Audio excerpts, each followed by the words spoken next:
दोस्तों नमस्कार। दोस्तों, जमीन पर भूख है और आसमान में हेलीकॉप्टर मंडरा रहा है। यह बिहार है। हवा में महामारी से बचने के उपाय लगातार गूंज रहे हैं, लेकिन सड़कों पर, गांव की पगडंडियों पर ना मास्क है, ना सैनिटाइजर है, ना सोशल डिस्टेंसिंग है। लगातार इस बात का जिक्र है कि कैसे महामारी से बचा जाए, लेकिन बिहार के 57 बड़े अस्पतालों में आप चलते चले जाइए, वहां पर न्यूनतम इंफ्रास्ट्रक्चर भी आपको नहीं मिलेगा। और न्यूनतम का मतलब होता है मरीज के लिए बेड, मौत के बाद एंबुलेंस आपको नहीं मिलेगा। यह बिहार है। उस बिहार के भीतर में जब इस देश के 16 राज्यों से मजदूर, प्रवासी मजदूर के तौर पर लौटे, तो वहां पर उन्हें राशन भी नसीब नहीं हुआ। लगभग 57% प्रवासी मजदूरों को राशन नहीं मिला। इस बात का जिक्र होते रहा कि उनके हुनर का उपयोग होगा, पूरी लिस्ट बना ली गई है, लेकिन गांव दर गांव स्थितियां, उनके घरों के भीतर, उनके रसोई में जाकर देखिए, तब आप समझ पाएंगे हर घर की स्थिति क्या है। लगभग 40,000 गांव बिहार के, और गांव में रहने वालों की तादाद लगभग पूरे बिहार की जनसंख्या की 88% यानी 9 करोड़ से ज्यादा। स्थिति नाजुक है, फर्क नहीं पड़ता है। लेकिन यह पहला चुनाव है जिसमें एक चुनौती बिहारियों के सामने है। पेट की भूख क्या जाति समीकरण को खत्म कर सकती है? जिंदगी जीने की जद्दोजहद क्या वाकई सियासी समीकरणों के उस ताने बाने को छिन्न भिन्न कर सकती है? और एक नए तरीके की परिस्थितियां बिहार में विकसित हो सकती है या नहीं हो सकती है? इम्तिहान इस बार बिहार के वोटरों का भी है, क्योंकि समीकरण कमोवेश हर बार की तरह बिछे हैं। हर कोई जानता है नेता झूठ बोल रहा है, हर कोई जानता है जो उम्मीद और आस दिखाई जा रही है वह झूठी है, फरेब है, क्योंकि उसकी हर बातों के पीछे का सच यह है कि वह उसकी अपनी रईसी से जुड़ा है, जिसमें उसे सत्ता पाना है। और उसका अनूठा सच यह है कि जनता को और गरीब गुरबे की परिस्थिति में लाकर खड़ा कर देना है।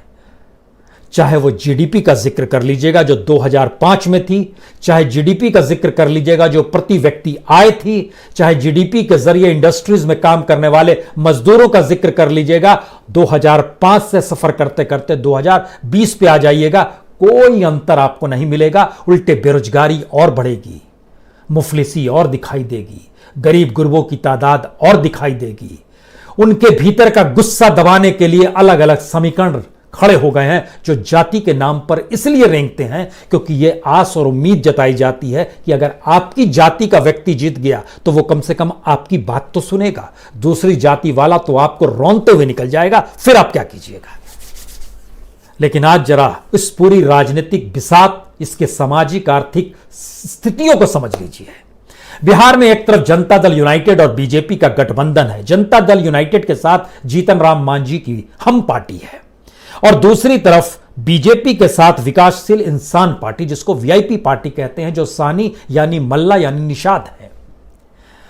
लेकिन संयोग ऐसा है, जो उसने बीजेपी ने जिसे 11 सीट जिस वीआईपी पार्टी को दी है, उसका 36 का आंकड़ा या उसके जरिए जनता दल यूनाइटेड को खत्म करने की सोच अपने तौर पर बीजेपी में है। जनता दल यूनाइटेड ने जिस जीतन राम मांझी के जरिए पासा फेंका है 7 सीट देकर ही, उसको बीजेपी के खिलाफ लड़ना है। पहला समीकरण यह बनता है। दूसरा समीकरण, दिल्ली में इसी एनडीए गठबंधन के साथ जो लोक जनशक्ति पार्टी यानी रामविलास पासवान, जो अब नहीं है, उनका निधन हो चुका है, उनके बेटे कमान संभाले हुए हैं, वह बिहार में इस गठबंधन के चेहरे को सबसे बड़ा खलनायक मानते हैं, नीतीश कुमार को। और बड़ी अजीबोगरीब स्थिति है, वो खुले तौर पर अपने साथ कहते हैं कि दरअसल अगर देश के प्रधानमंत्री को अपने चेहरे यानी नीतीश कुमार के लिए, जो बिहार का चेहरा है, उनको बचाने के लिए अगर वो मुझे गाली देना चाहें तो दे सकते हैं, लेकिन मैं तो प्रधानमंत्री का हनुमान रहूंगा। ये पहली लाइन हुई। दूसरी लाइन क्या है? दूसरी लाइन है बीजेपी के भीतर की, और उसमें और कौन शख्स कहता है? महाराष्ट्र के जो पूर्व मुख्यमंत्री हैं फडणवीस साहब, वह चलकर बिहार पहुंचे और कह रहे हैं बीजेपी को चाहे ज्यादा सीट आए, लेकिन मुख्यमंत्री तो नीतीश कुमार ही होंगे। वो महाराष्ट्र के पूर्व मुख्यमंत्री जो कि शिवसेना को, अपने गठबंधन वाले दल को इसलिए नहीं दे पाए कि वो मुख्यमंत्री बनना चाहते थे, गठबंधन टूट गया महाराष्ट्र में, वहां से उड़कर यहां पहुंचे। बीजेपी की नेशनल कैंपेन की परिस्थितियों में देखिएगा तो तीन ही दल सबसे पुराने थे, जनता दल यूनाइटेड, शिवसेना और अकाली। अकाली और शिवसेना जा चुके हैं, बचा है जनता दल यूनाइटेड, जिसका अंत 2020 के अंत होते होते हो जाएगा। यह बिसात है, एक ऐसी बिसात है जिसमें यह एक गठबंधन है। उस गठबंधन के पीछे खड़ा हुआ लोक जनशक्ति पार्टी का गठबंधन है, जिसके उम्मीदवार बीजेपी के खिलाफ नहीं लड़ेंगे, जिसके सारे उम्मीदवार जनता दल यूनाइटेड के खिलाफ लड़ेंगे, और जिसने दरवाजे खोल रखे हैं बीजेपी का भी उम्मीदवार आ जाए, जनता दल यूनाइटेड का विरोध करते हुए भी उम्मीदवार आ जाए, उसको टिकट दे देंगे। कास्ट लाइन पे भी सबको टिकट देंगे, ओबीसी को भी देंगे, ब्राह्मण को भी देंगे, ऊंची जाति को भी देंगे, पिछड़े को भी देंगे, दलित को भी देंगे। यानी एक ऐसा मंच है जिसके ध्येय एक ही है, नीतीश कुमार को पराजित करना है। अब सवाल है कि नीतीश कुमार को पराजित करने के लिए एक दूसरा महागठबंधन भी तो है, जिसमें कांग्रेस है, आरजेडी है, लेफ्ट है। अब ये जब खड़ा है तो इनके अपने राजनीतिक समीकरण में कांग्रेस अपने तौर पर 70 सीटों पर चुनाव लड़ते हुए अपर कास्ट को ज्यादा से ज्यादा टिकट इसलिए दे रही है कि वो समझ रही है कि अपर कास्ट की पार्टी, ऊंची जाति की पार्टी को बीजेपी अपने साथ लेकर, तमगे को लेकर चलना चाहती है, तो उसको कहीं तहस नहस किया जाए। और आरजेडी की भी जरूरत है कि इस अपर कास्ट को वो तहस नहस कर दे तो अच्छा है, बिहार में उसकी पैठ भी बन जाएगी और वो हमारे साथ भी रहेगी। लेकिन इसको काउंटर करने के लिए दूसरा गठबंधन सामने आता है। इसमें कौन है? कुशवाहा है, इसमें मायावती की पार्टी बीएसपी है, इसमें ओवैसी साहब की पार्टी एआईएमआईएम है। यह गठबंधन किसे सेंध लगाएगी? यह लगाएगी महागठबंधन को सेंध। 3-4 अलग अलग गठबंधन, कौन किसके साथ है, कौन किसके विरोध में है, यह सारी चीजें साफ है। यानी धोखा फरेब के साथ हर राजनीतिक दल चुनाव मैदान में है और जनता से कह रहा है आप हमें जिता दीजिए। इसके पीछे का अनूठा सच क्या है? इसके पीछे का सबसे बड़ा सच इस गठबंधन के भीतर का यह है कि कोई नहीं जानता है कि चिराग पासवान कल आरजेडी के साथ यानी तेजस्वी के साथ क्यों नहीं जाएंगे। कोई नहीं जानता है कि जनता दल यूनाइटेड जब जान चुकी है कि एलजेपी के जरिए और विकासशील इंसान पार्टी के जरिए जनता दल यूनाइटेड को हराने के लिए बीजेपी ने बिसात बिछाई है, तो जनता दल यूनाइटेड भी अपने कैडर्स को कह रही है कि बीजेपी को आप हराइएगा। और बीजेपी को हराने का मतलब यह है कि अपर कास्ट रहे या दूसरी कास्ट रहे, वो कांग्रेस को वोट दे दे, क्योंकि कांग्रेस नीतीश कुमार को अभी भी एक्सेप्ट करने की स्थिति में है। चाहे आरजेडी अभी ना हो, लेकिन चुनाव के बाद हो सकता है। सत्ता चाहिए, केस में नहीं फंसना है, पुरानी बातों को भूल जाना है, सत्ता चाहिए। किंग नहीं होंगे तो किंग मेकर हो जाएंगे। तो कौन किसके साथ किस रास्ते कल खड़ा होगा यह जनता नहीं जानती है, वोटर नहीं जानता है, लेकिन इतना जानती है कि सबे धोखे और फरेब के साथ सियासत करने निकले हैं। और इस सियासत के भीतर का अनूठा सच अलग अलग जगहों पर बार्गेनिंग और ब्लैकमेलिंग के जरिए ऐसा है। नीतीश कुमार कहते हैं प्रधानमंत्री साहब जब आप रैली करने आएंगे तो अकेले नहीं करेंगे, अन्यथा हम अलग हो जाएंगे।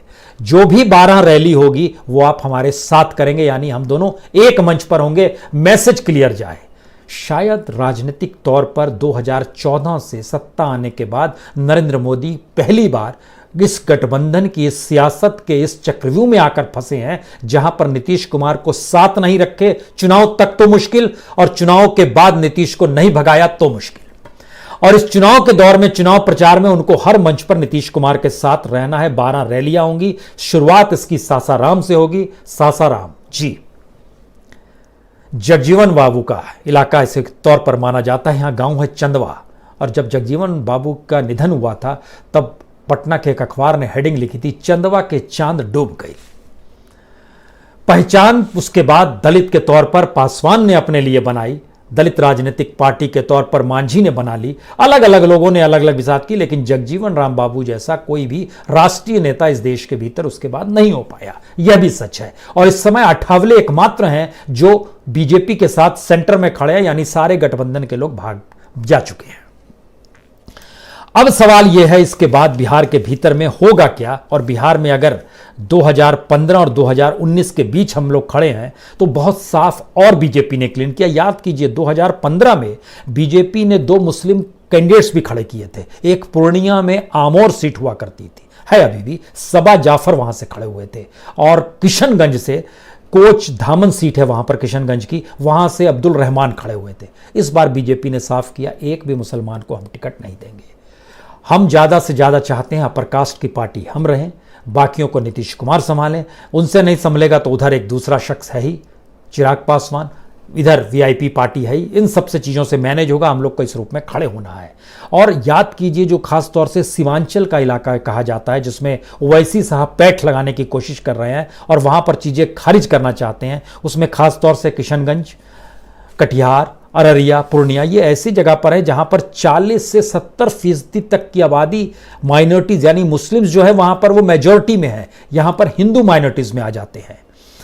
हालांकि पूर्णिया, अररिया, कटिहार में लगभग बराबर की स्थिति है। पूर्णिया में 38-39-40% है मुसलमान और बाकी 60% हिंदू है इस रूप में। लेकिन इस सीमांचल में 23 सीट जो है यहां पर एक दूसरे समीकरण की लड़ाई होगी। नॉर्थ बिहार में एक दूसरे तरह की लड़ाई होगी, दक्षिण बिहार में एक दूसरे तरह की लड़ाई होगी समीकरणों के बीच में। इस समीकरण के भीतर में बिहार एक इसलिए नहीं है क्योंकि बिहार के लोग अभी भी खुद को एकजुट देखना नहीं चाहते हैं। ऐसे में सवाल यह है, जो लगभग 22 लाख मजदूर लौटे हैं, क्या वो इस बिहार को नए तरीके से देखने के लिए वोटरों में बेचैनी पैदा कर पाएंगे, या उनकी त्रासदी जो घर घर त्रासदी है वो देख पाएंगे या नहीं देख पाएंगे? यह समझना इसलिए भी जरूरी है क्योंकि बिहार में एक बड़ी तादाद है जो कि इस बीच में बिहार की इकोनॉमी को पहले एक समझ लीजिए, तब आप प्रवासियों के सच को भी समझ पाएंगे। बिहार की इकोनॉमी बड़ी साफ है। यहां पर अपने तौर पर कुछ भी नहीं है, इंडस्ट्रीज नहीं है, एग्रीकल्चर पर टिके हुए लोग बिहार में सबसे ज्यादा हैं पूरे देश की तुलना में, इंडस्ट्रीज में सबसे कम जुड़े हुए लोग हैं देश की तुलना बिहार में, प्रति व्यक्ति आय बिहार की सबसे कम है। स्थिति नाजुक इस हद तक है, हम आपको प्रति व्यक्ति से जरा एक आशा आपको बता दें कि क्यों प्रवासी मजदूरों का हम जिक्र कर रहे हैं। इस बार यह बहस का हिस्सा बना कि बांग्लादेश से भी भारत पिछड़ गया है प्रति व्यक्ति आय में। तो आपको यह जानकर हैरत होगी कि बिहार की जो प्रति व्यक्ति आय है इस इंडिया के भीतर में दुनिया के सबसे निचले देशों की तुलना में बिहार खड़ा होता है। उसमें आप सोचिए सूडान आता है, सूडान में भी फिर भी मान लीजिए सूडान भी भारत से बिहार से आगे है, वहां पर $735 है, बिहार में $648 है। $648 का मतलब होता है 47,541 रुपया आज की तारीख में। सूडान उससे भी ज्यादा है, लेकिन दक्षिणी सूडान जो सबसे दुनिया में गरीब माना जाता है वह बिहार की रैंकिंग के बराबर में। आप कल्पना कर रहे हैं किस स्थिति में बिहार में लोग जीते हैं और कितनी जद्दोजहद के साथ जीते हैं। बिहार के नीचे दुनिया के जो देश हैं उसमें बारूंडी है, साउथ सूडान है, बुरांडी है, मोजाम्बिक है, टोगो भी बिहार से आगे है, अफगानिस्तान बिहार से कुछ नीचे है। अब आप कल्पना कीजिए बिहार की क्या स्थिति है। इसीलिए वहां सवाल होता है कि वहां की स्थिति को संभालेगा कौन। और बिहार में 80% युवा माइग्रेट कर जाता है हर बरस। बिहार की इकोनॉमी को समझने के लिए बिहार क्यों चल रहा था, नीतीश कुमार क्यों सत्ता में थे, या उससे पहले लालू भी क्यों सत्ता में थे। बिहार में बच्चा बड़ा होता है, 14 साल होता है, निकल जाता है, 18 साल होता है, शादी करता है, निकल जाता है। लगभग 60% बिहार के बाहर चले जाते हैं। उसमें दिल्ली, मुंबई, गुजरात, बेंगलोर, तमाम जगहों पर बिहार के मजदूर बिखरे पड़े। पति पत्नी रहते हैं, 8 से 10 हजार दोनों कमाते हैं, लगभग 20 से 22 हजार रुपया महीने की आय होती है। आधा पैसा गांव भेजते हैं, गांव और आधा पैसे से खुद उसको जिंदगी जीते हैं। वहां पर घर में भेजते हैं। तो यहां पर बिहार में भी जमीन काफ़ी महंगी होती चली जा रही है, ग्रामीण इलाकों में भी महंगी होती चली जा रही है।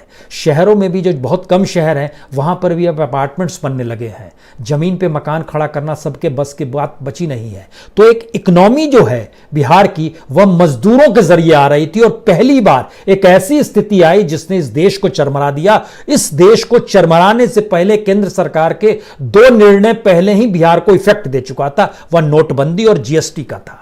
इसके बाद इस लॉकडाउन और महामारी की स्थिति ने पूरी इकोनॉमी को धराशायी कर दिया। हर चीज जब तहस नहस हो गई तब बिहार के इन मजदूरों के सामने, जिनकी तादाद जो लौटे हैं, सरकार कहती है 22 लाख लौटे हैं।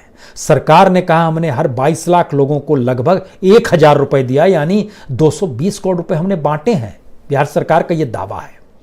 ओल्ड एज पेंशन हमने 3 महीने की बांटी है, स्कॉलरशिप बच्चियों को दे दी है। ये बातों का ये जिक्र अपने तौर पर बिहार सरकार करती है, लेकिन जब इसके भीतर के सच को देखिएगा तो इसमें 61% प्रवासी मजदूर ऐसे हैं, यानी लगभग 12 लाख मजदूर ऐसे थे जो लौटे हैं, जिन्होंने सब कुछ गंवा दिया है और इनको कैसे कुछ पाना नहीं पता है। कुछ नहीं मिल पा रहा है। 30% ऐसे हैं, काफी कुछ जिन्होंने गंवा दिया। 12% ऐसे हैं कुछ असर पड़ा है। 7% सिर्फ ऐसे हैं जिन पे असर नहीं पड़ा, जो कहीं काम कर रहे थे, लौट के आए, फिर वो वापस लौट गए। ऐसे सिर्फ 7% है। बाकियों की स्थिति बहुत नाजुक है। इनमें से 42% को कोई राशन नहीं मिला है। यह आंकड़ा चौंकाने वाला है। जगह जगह पर जो जानकारी निकल कर आ रही है, 42% ऐसे हैं जिनको राशन नहीं मिला है। 84% डिस्ट्रिक्ट्स जो है बिहार के, वो प्रधानमंत्री गरीब कल्याण रोजगार अभियान से जुड़े हुए हैं। अब आप कल्पना कीजिए कि 84% जिले अगर गरीब कल्याण योजना से जुड़े होंगे तो उस राज्य की स्थिति क्या होगी, और वहां पर क्या वाकई अब भूख और पेट की परिस्थितियां या आर्थिक स्थितियां जातीय समीकरण को डिगा देगी क्या, या फिर वही जातीय समीकरण के आश्रय आस बनेगी। यह इसलिए बड़ा महत्वपूर्ण है क्योंकि कमोवेश हर जाति के लोग मजदूर के तौर पर निकले हैं, उसमें कोई बांटने की स्थिति नहीं है। लेकिन जो सरकार के जो आंकड़े निकल कर आए, जो 22 लाख मजदूर थे, उसमें 29% ओबीसी जो मजदूर के तौर पर लौटे हैं। वो क्या उस ओबीसी को वोट देंगे जिनकी सरकारों ने उनके लिए कुछ भी नहीं किया? पहला सवाल। उसके बाद इकोनॉमिक बैकवर्ड क्लास, 23% मजदूर ऐसे हैं जिनकी स्थिति नाजुक हो गई। 21% ऐसे हैं जो अपर कास्ट के हैं, उनकी स्थिति भी नाजुक हो गई, जो मजदूर के तौर पर गए थे। 20% शेड्यूल कास्ट है जिनकी स्थिति नाजुक हो गई, और 3% शेड्यूल ट्राइब है, आदिवासी आते हैं इसमें। इनके पास भोजन का सवाल है, छत का सवाल है, हेल्थ केयर का सवाल है, शिक्षा का सवाल है, जो किसी को नहीं मिल पा रहा है। लेकिन बिहार में चुनावी बिसात में जातीय समीकरण के आश्रय हर चीजों को देखा परखा जा रहा है। और आपको यह जानकर हैरत होगी कि बिहार के भीतर में तकरीबन 40,073 गांव हैं, जिसमें से 30,000 गांव में बीपीएल जो गरीबी रेखा से नीचे है वो 52% के ऊपर है, 52% के ऊपर है। ये कल्पना के परे है। ऐसी स्थिति में ग्रामीण भारत में जहां पर 88% लोग रहते हैं, क्योंकि कुल जनसंख्या बिहार की लगभग 12 करोड़ 48 लाख आज की तारीख में है, उसमें 9 करोड़ से ज्यादा लोग गांव में रहते हैं। और गांव में स्थिति जो है, 40,000 गांव में से 30,000 गांव में अगर 50% प्लस में बीपीएल है, तो गरीबों की स्थिति का सच क्या होगा? अब लौटिए उस राजनीति पर जो राजनीति अपने तौर पर कह रही है कि हमने कमाल किया है। हमें याद आता है 15 अगस्त 1982 में जगन्नाथ मिश्रा गांधी मैदान में भाषण दे रहे थे, और भाषण देते देते उन्होंने बिस्कोमान, वहां पर एक दक्षिणी सिरे पर है, वहां उंगली उठाई और कहा इसके बगल में जो है एक 5 सितारा होटल बन रहा है। वो होटल बनेगा, पटना की तस्वीर बदल जाएगी और आने वाले वक्त में बिहार की तस्वीर भी बदल जाएगी। 15 अगस्त 1982, मुख्यमंत्री जगन्नाथ मिश्रा, कांग्रेस की सरकार। उस समय मौर्य होटल बना। 1982 में बनना शुरू हुआ, 1984 में वो पूरा हो गया। 1984 के बाद से आज तक पूरे बिहार में वैसा कोई होटल बन ही नहीं पाया, 5 सितारा होटल।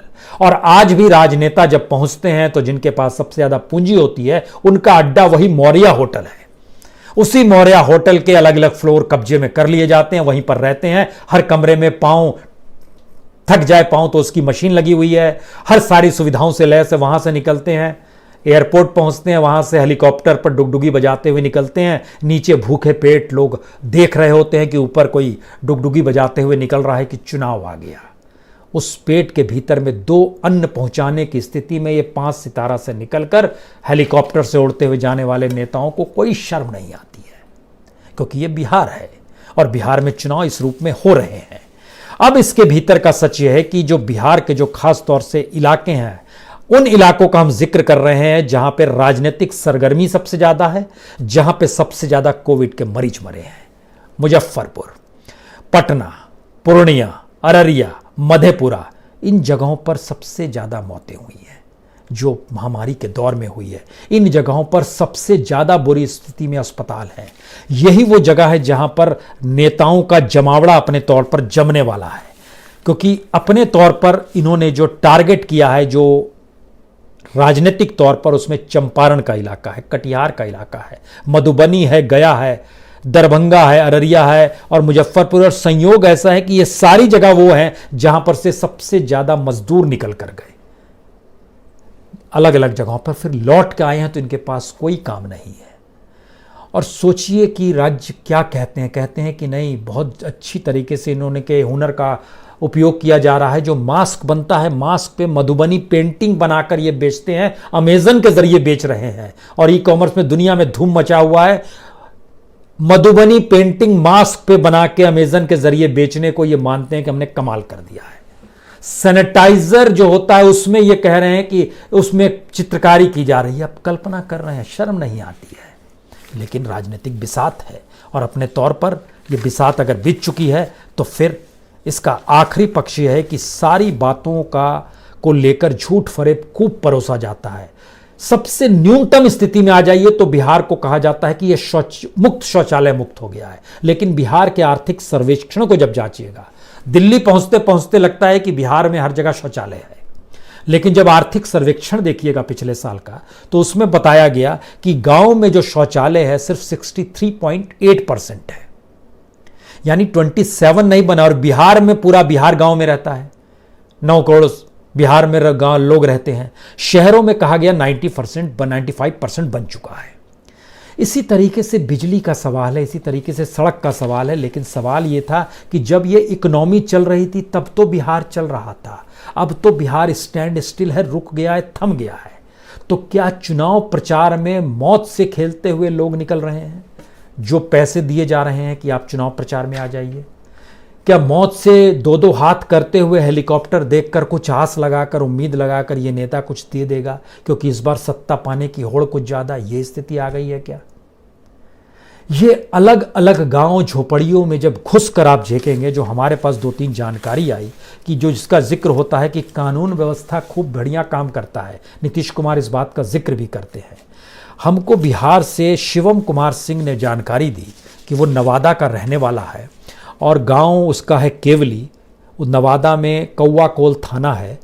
उसके जो पिता हैं सुधीर सिंह, उनके पिता की यानी उसके दादाजी की, इस लड़के के दादाजी की हत्या कर दी गई जमीन हथियाने के चक्कर में। 2018 से प्रयास करते रहा, एफआईआर दर्ज नहीं हुई। 2019 में जब एफआईआर दर्ज हुई, क्योंकि इनके दादाजी विष्णुदेव सिंह की जब हत्या हो गई तो 1 साल बाद पता चला दिल्ली से कोई लेटर गया, तो उसके बाद एफआईआर दर्ज हुई। और एफआईआर दर्ज होने पर जो धाराएं लगाई गई उसमें 420 भी है, 302 भी है, 203 भी है, 386 भी है, 34 भी है। लेकिन उसी थाने का एसडीपीओ जो है वह पहुंचता है उसके घर पर और कहता है कि शिकायत वापस ले लो, जीने नहीं देंगे। और जिन्होंने हत्या की इनके दादा की, वो इनको कहते हैं तुम्हारी भी हत्या कर देंगे, क्या होगा, 3 महीने जेल में रहेंगे, फिर बेल लेकर बाहर आ जाएंगे, तुम्हारे जाओगे। रोते हुए माँ बाप जानकारी जब देते हैं फ़ोन पर कि ऐसी स्थिति कानून व्यवस्था की और कानून को संभालने वाले लोगों की है, तो फिर किस बात का अंतर है लालू यादव का जिक्र करें या नीतीश कुमार का जिक्र करें?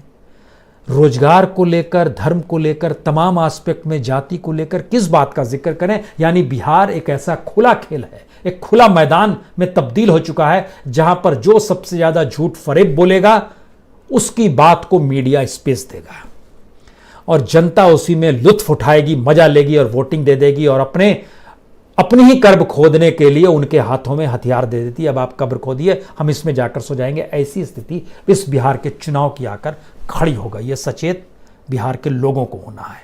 हर घर के भीतर की स्थितियों में एक बार जांचिए, समझिए। इस संविधान ने आपको हक दिए हुए हैं, आपका हक है जीने का। नेता आपको बताता है कि तुमको तो मारे जाओगे अगर तुम हमें वोट नहीं दोगे। ये कैसी स्थिति है? नेता बतलाता है कि तुम्हारी जाति के साथ अगर साथ नहीं खड़ोगे तो दूसरी जाति वाला तुमको ऐसे ही खत्म कर देगा। ये कौन सी स्थिति है? और समीकरण बैठाते हुए अलग अलग ग्रुप किस रूप में खड़े हैं ये आपने देख लिया, जो अलग अलग गठबंधन के तौर पर मौजूद हैं। यानी खुला खेल फर्रुखाबादी इस रूप में चल पड़ा है। ये बिहार वो बिहार नहीं है। ये वो बिहार नहीं है जिस बिहार की पहचान लिए दुनिया भर में बिहारी लगातार घूमते हैं। और दिल्ली ही नहीं बल्कि रायसीना हिल्स पर नॉर्थ और साउथ ब्लॉक में बैठे हुए बिहारी इस देश की पॉलिसीज को निर्धारित करते हैं और सोचते रहते हैं कि बिहार काश ठीक हो जाए। ऐसे ठीक नहीं होगा।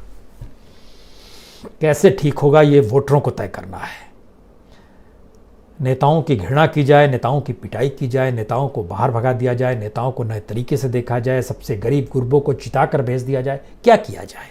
जाति बंधन तोड़ दिया जाए, धर्म के आश्रय को नष्ट कर दिया जाए, क्या किया जाए? ये जो बड़े बड़े नेता आते हैं, इनको क्या वापस भेज दिया जाए? भाई, भेजने के कौन से तरीके होंगे, इस पे गौर किया जाए।